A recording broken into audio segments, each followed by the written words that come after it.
Talking with famous people.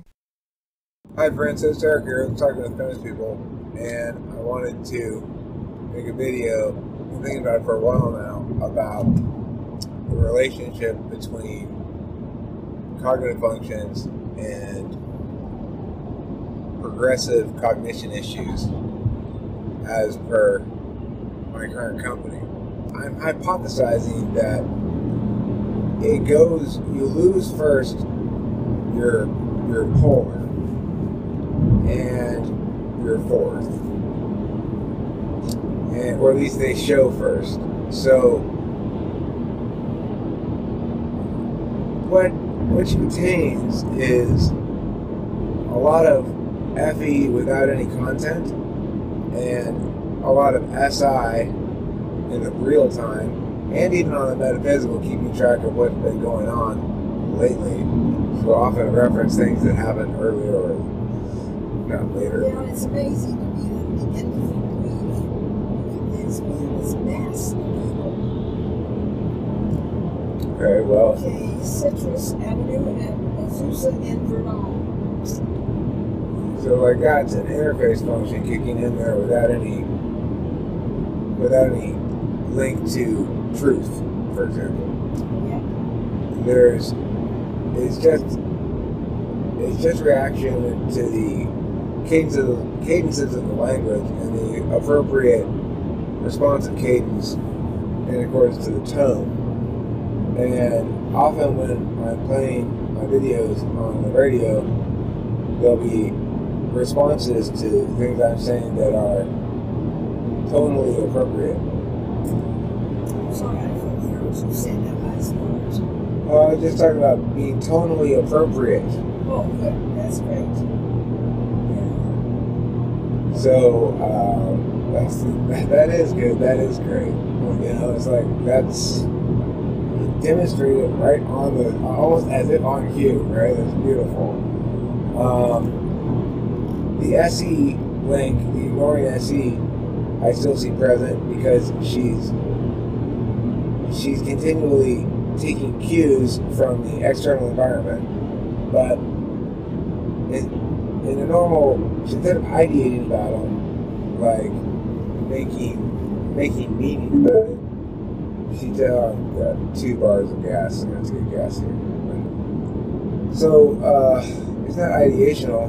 It's one of 2 things. It's an SI link, so it's associative, or it's an FE link, so it's interfacial, such as reading the directions. A lot of times she'll inform me, like, okay, now this one's coming up, so get ready to get off there. No, we're not going to get off there. So Well, they've softened a little bit for a while, and back and all that. So I don't really know. He's still in this, and he comes in and gives some things. I see. So you can hear the function, the form of the interface function without the content. Yeah, probably. Yeah. And the thing about this is, of course, for anybody in these declining cognitive conditions, they're going to lose from somewhere. But I'm positing that they're going to lose from different places. Now, I think I heard it on National Public Radio, but I'm not entirely sure where I encountered this story. But it was somebody who had declining abilities, and what she was able to still do, though, was write this book and do the ideational stuff and keep that in her head. She said that when she came back to it, she remembered the thread that she was on sort of an NI level, I guess, and was able to continue writing this book well past being able to normally function in other ways, which is odd because that's not my own experience at all, and would be explained by an NTP in a similar state. So the things that are really gone are TE is just out the window. There's no capacity to figure out how to do anything. FI is still there, not conscious, really. It sort of comes out randomly as a sense of the weight of the world, I guess. It's hard to imagine how to critique FI or understand FI through that frame. But regardless, it's hard once you get all these people in. It's hard to keep anything.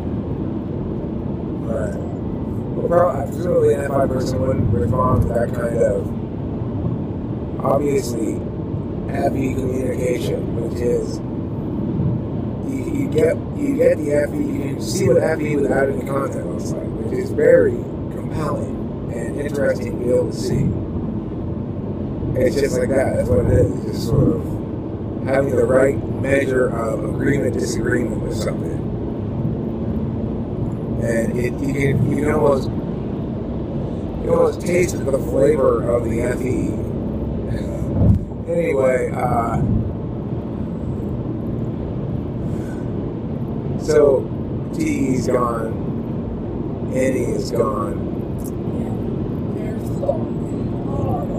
NI is gone, mostly.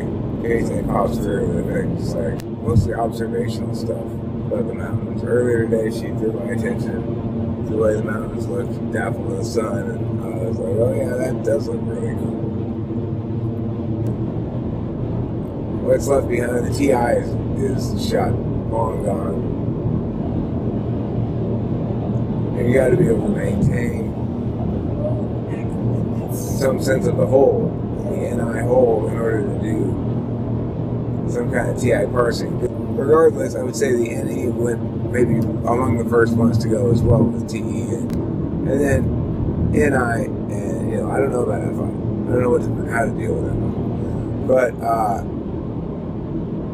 because I think the first sign actually of her entering this stage of life where she went from normal functioning person with a standard equilibrium of normal, right, to somebody who's clearly deviated south from that standard.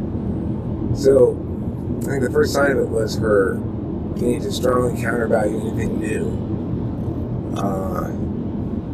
The first sign that we could have picked up on. She became very reactionary against anything proposed that was a new thing or deviation from what she expected. Became quite agitated.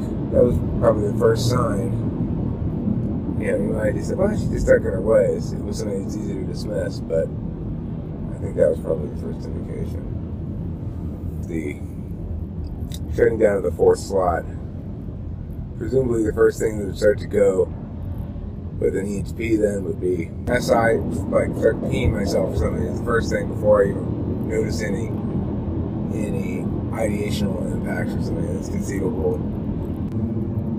I might still get way too cold and get super sick or something like that. FI, I don't know what that means. Just sort of wildly vacillating one's feelings, crying all the time for no reason or whatever. Losing, because of course, polar FI means poor regulation of FI. It doesn't mean absence there. It's a hypothesis, but regardless, it's interesting to see the functions stripped down in some way. Or Avenue is 1/2. Rosemead is 19, and Mitchell is the third one, but I can't remember what they said. We're gonna get off here at Baldwin if I can make it over. That would be pleasant. That will be pleasant. It looks like I'm not gonna be able to make it, but maybe. Okay, we made it. We made it all the way here, Mom. It's a miracle of amazement. It's a mazacle. It's a maziracle. And things that were left on that were doing just fine. I thought that was good. Things that were left on that were doing just fine. I also thought that was good. Yeah. So that's it today for this video on cognitive functions and BEM. ENTIA? Yeah, I think so. I accidentally deleted this video this morning. I was just kicking myself, to say the least. But what I realized was that I have this much saved here in the browser. I've turned off the internet so that I can make sure it doesn't tell me like, oh, the video is no longer there. Mom, I always like you. Mom, what do you remember about Arizona when you were a kid? Oh, so many things. Can you tell me about one of them? Sure. Many times we were running out of people to use because she had always, every day, people, because, you know, they were, but they said, Can you close that door for me? well, go ahead, just go ahead tomorrow. Uh-huh. And so that's what we did. And we sat down with the people we knew, and Who was your friend when you were a little girl? oh, we had tons. Because every person who was a girl or something had to have. We couldn't just walk away and say, oh, we had a good time. No, no, no. So what kind of activities would you do when you were a little girl? Well, we did play things around, or we put water on the floor. Water on the floor, huh? So this is for reference. This is what my mom was 1 year ago, not quite a full year ago. We were kids. We weren't supposed to do this, but we would get on our bicycles and go across the bridge, and we'd have a stick. And there was a place where there were, you know, things like plants, and you would hit it, and they'd come down. And we'd scoot them in a jar, and then we'd take it to the university. But How much would they pay you for them? I don't remember, to tell you the truth, but I think it was like 25 cents, which was a lot of money then. But I was going to get her one. She lived across the street, and I went across, and I was standing in the kitchen, and she was taking so long to eat, and we wanted to get out there, and so I was barefoot. I hit this box, and there was a scorpion, and it bit me. I was screaming my head off, and her father picked me up and brought me over to across the street. You know, eventually I got better, but it's something I would not want to do again, ever. Where did it bite you? On my heel, with my foot. Did your foot get all inflamed? Not so much as it didn't get too much. The main thing, I had a fever, and they put me to bed and all this stuff, and then the next day I was okay. Moral of the story: Yeah. don't play with scorpions, kids. We were told. Wow, that was a close call. I thought I had lost this, and that would have been bad, you know? So anyway, thanks for watching. Don't forget to eat plenty of cheese, and that's Dementia. Talking with fame.